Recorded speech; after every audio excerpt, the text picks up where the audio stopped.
বারবার উপাচার্য নিয়োগের আলটিমেটাম দেওয়ার পরও প্রজ্ঞাপন জারি না হওয়ায় চট্টগ্রাম বিশ্ববিদ্যালয়ের ক্যাম্পাস কমপ্লিট শাটডাউন ঘোষণা করেছে শিক্ষার্থীরা। এ নিয়ে আরও খবর নিয়ে চট্টগ্রাম বিশ্ববিদ্যালয় থেকে যোগ দিচ্ছেন সহকর্মী মাহফুজ শুভ্র।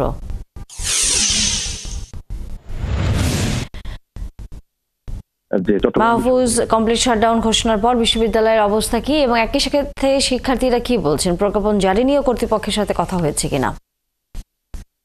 জি, তানিয়া যেমনটি বলছিলেন যে চট্টগ্রাম বিশ্ববিদ্যালয়ের শিক্ষার্থীরা বারবার আলটিমেটাম দেওয়ার পরেও উপাচার্য নিয়োগ হচ্ছে না এর অভিযোগ তুলে গতকাল বিকেল 5টায় এক প্রতিবাদ সমাবেশ করে এবং প্রতিবাদ সমাবেশ থেকে তারা বিশ্ববিদ্যালয়কে কমপ্লিট শাটডাউন ঘোষণা করে। এই সময় তারা বিশ্ববিদ্যালয়ের প্রশাসনিক ভবন সহ বিশ্ববিদ্যালয়ের যে প্রবেশ পত্রগুলো রয়েছে সেই প্রবেশ পথগুলো তারা তালা দেয়।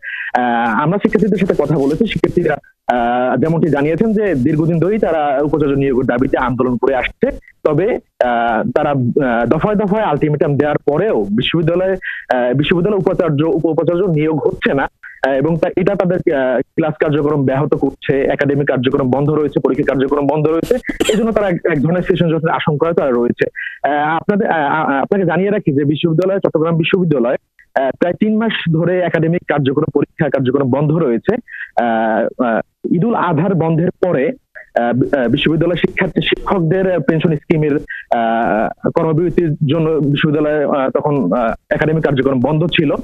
এরপরে জুলাইয়ে বৈষম্য বিরোধী ছাত্র আন্দোলন, এরপরে নতুন করে সরকার গঠনের পর বিশ্ববিদ্যালয়ের শিক্ষার্থীদের তোপের মুখে বিশ্ববিদ্যালয় উপাচার্য, উপ উপাচার্য সহ বিশ্ববিদ্যালয়ের প্রক্টোরিয়াল বডি, প্রভোস্টবৃন্দ তারা পদত্যাগ করেন এবং পদত্যাগ করার গত 12ই আগস্ট তারা পদত্যাগ করেন। পদত্যাগ করার 1 মাস হয়ে গেলেও এখন পর্যন্ত বিশ্ববিদ্যালয় উপাচার্য নিয়োগ হচ্ছে না।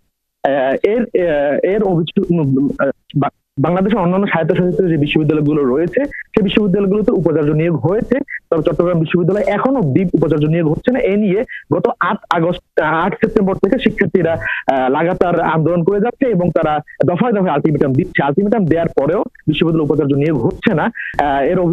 হচ্ছে না এবং কেন হচ্ছে না এর একটা ক্ষোভ শিক্ষার্থীদের মধ্যে জন্ম হয়েছে এবং এই ক্ষোভ থেকে শিক্ষার্থীরা গতকালকে বিকেলে প্রশাসনিক কার্যালয় সহ বিশ্ববিদ্যালয়ের মূল প্রবেশপথগুলোতে তালাবদ্ধ করে বিশ্ববিদ্যালয়কে শাটডাউন ঘোষণা করেছে। তবে শিক্ষার্থীরা জানিয়েছে যে চিকিৎসা ক্ষেত্রে এই চিকিৎসা ক্ষেত্র এবং অ্যাম্বুলেন্স সেবা এই শাটডাউনে অন্তর্ভুক্ত হবে না।